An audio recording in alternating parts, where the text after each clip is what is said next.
Yesterday, I shared a word how the church has entered the school of tyrants. And the main point was that the church is so immature, and it's time for the church to grow up. And God made a platform for the Apostle Paul in the school of Tyrannus or Tyrannus, which literally means tyrant. For 2 years, he preached that the school of tyranny provided the platform for the Apostle Paul to speak. And then I linked that to the message that you find in the book of Ephesians and all that entails in that. And part of that word in Ephesians 4 deals with the fivefold ministry and how it's called to equip the church for the work of the ministry. It's called to help mature the body of Christ to the measure and stature and fullness of Christ.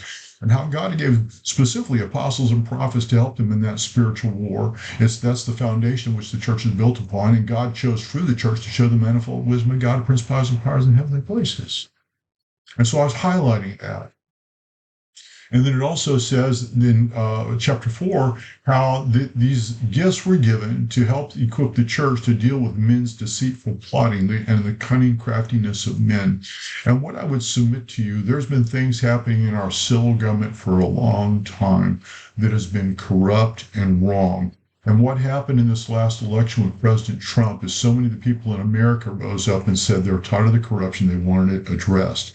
And so part of the context for this was, right after I'd posted that message yesterday, I see this in the evening, and it says, Trump's stop work order caused immediate end of health care in refugee camps that was already funded. Tell me, how is that not terrorism? And so I had many thoughts. I saw one believer that I knew, a missionary, that responded, and I thought his message was rather short and curt in one sentence, and didn't accomplish the goal. And I'm looking at all the people that responded. This gentleman that posted this is obviously from Burma, or Burmese, and I could tell by the name. And so I asked, I said, which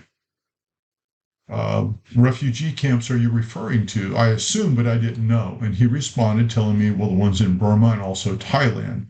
And he was very angry. And I could see a lot of Western folks, a lot of Western names responding, agreeing with Trump's got blood on his hands and this is so evil, it's so wrong, blah, blah, blah.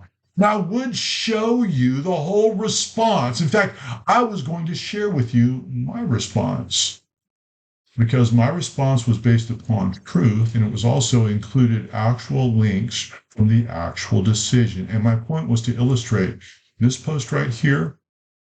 It is neither accurate nor is it true. And so what I did was I began with some education because, number one, it starts off with he truly doesn't understand what terrorism is. Because I challenge you, go look it up, because it has to do with political governments or organizations or a group of people that will seek to use violence, fear to oppress other people and to take things from them for their own political and or personal financial gain. And so that's what terrorists do. They use fear to control. And I would submit to you, the junta that's bombing villages, bombing towns, bombing cities, bombing churches, and murdering people, and then conscripting young people, forcing the people of that nation to fight for the junta. Now that's terrorism. But there is a stark difference between what President Trump is doing, because what President Trump has been made the butt of this thing. They're calling him evil when he's been given an assignment to go in and clean up the injustice in our civil government that's become so blatantly clear. I mean, my goodness, you and I both know.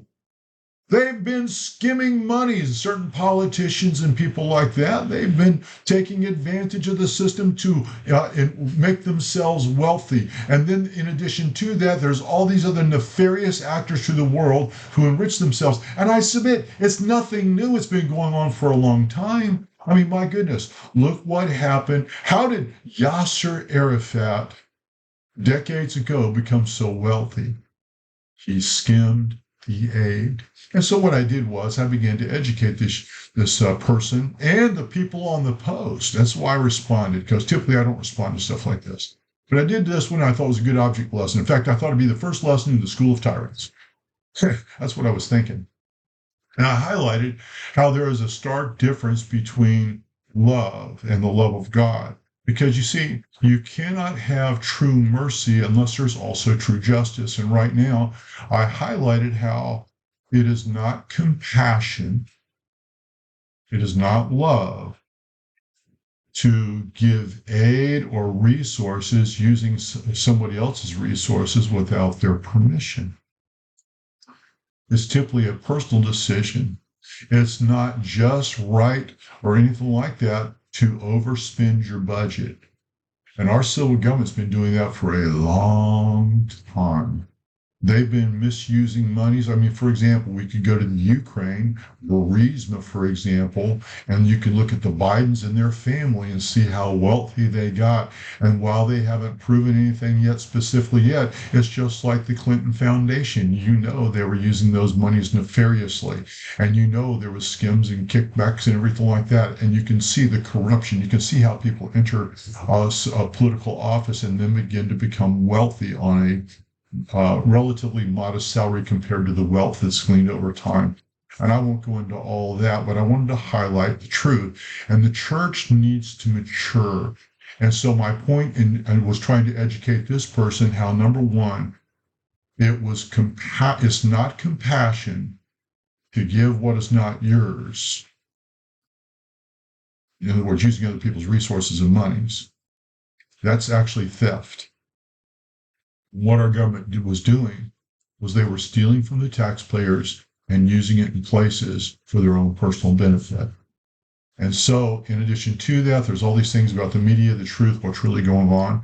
And so I did some quick searching really quick to find out what are they talking about. Because once I found out he was talking about the Burmese people in Thailand and also in Burma with the refugee camps, we actually help support refugees right now. And so we get that. We're very much involved in this, but it's our choice, our compassion. At the same time, I just saw yesterday where part of DOGE's cutting of the government programs, they're going through being a good steward. There is a stark difference between being a good steward and terrorism. It is not terrorism to not spend money you do not have. It is not terrorism to misuse money. And so, for example, one of the things that I found when I researched this, I found this. 45 million in DEI student grants in Burma. That's our tax dollars that work for us. And then I found this. The Department of Government Efficiency, following up on the 45 million in DEI scholarships in Burma. These people are involved in a civil war. What do they need DEI for? I submit to you. Those monies aren't going to that primarily. I'll guarantee you there are certain leaders within there that are skimming those monies. And then the second thing is DEI is based on a lie. These people have so corrupted the minds of people. And it's you tried to legalize scientific, biological, morally and fiscally irresponsible lies.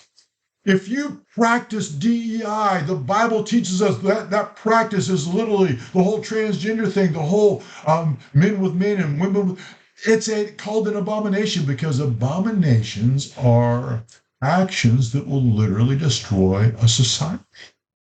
And right now, our DEI is being wiped out of our civil government because of all the damage it's done to individual lives, but also to our military and law enforcement. They've used it also. They have abused our justice system. But here's an example of this. Burma doesn't need $45 million for DEI scholarships. That was our country, the evil folks in our civil government trying to use that as a platform to promote a demonic lie. And so I say to the church, y'all need to grow up already. And so here was an example where somebody was saying something. And so DEI scholarships, was that to the refugee camps? No. That wasn't about refugee camps. That was about DEI scholarships. And so when I posted the truth and I provided a link to this article, They took me down. They took my response down immediately. I shared, oh, I see how this is. I just posted the truth with actual facts and you removed it because you don't like the truth. It included a link specifically to the program being cut out. It was not refugee camps either, but rather a bogus government program sending 45 million to the DEI lie, which if that ideology is practiced will literally destroy society in one generation. Hence, the corruption and continued lies that evil people and the willfully ignorant continue to propagate. So people that respond like this are as just as much a part of the problem as the evil ones that are perpetrating it. It's time for the church to grow up. Now, there are some God has called that have a mercy motive. But if you study God's word and know his love, you know that love, God's love, is never disassociated from truth and justice. This was based upon a lie, and it was unjust. It was misusing people's monies. They were stealing from tax dollars, raising taxes, disappropriately using it, such that, for example, the people they have actual responsibility for in the United States, like the victims of Hurricane Helene or the fires, and think about over in Hawaii, or think about what's happening in LA right now, or whatever. They didn't have monies to give to their own citizens who were actually taxpayers. And I could go on and on with the injustice, but I submit to you, I challenge you. It's time for the church to grow up. And so it's time for us to check your sources, trust but verify. You also need to have your moral compass examined. You need to see how much of my moral worldview is being affected by the knowledge and or the emotions of this world. God gave emotions, but the thing is, you're supposed to rule, I'm supposed to rule and reign over these emotions. It's like it says in Ephesians again, be angry and sin not. These folks were angry. They should be angry about the refugee camps and the people and all the injustice, but their anger and people saying that Trump has blood on his hands, you people are just wrong, because the ones who have blood on their hands are the junta and the people that are actually exacerbating this problem, that are actually the executors of the people actually firing the weapons, dropping the bombs. That's who those blood's hands upon. And it's not the fault that the citizens of the United States have given President Trump a mandate to go and clean the corruption up out of our government. And good stewardship, being accountable, is not terrorism. It's called wisdom. It's called light. It's right. It's a righteous thing to do, to have a budget and only spend your monies within that budget. It's wrong when you violate people's rights, which our civil government previously was using DEI to trample on the people's rights. Shalom.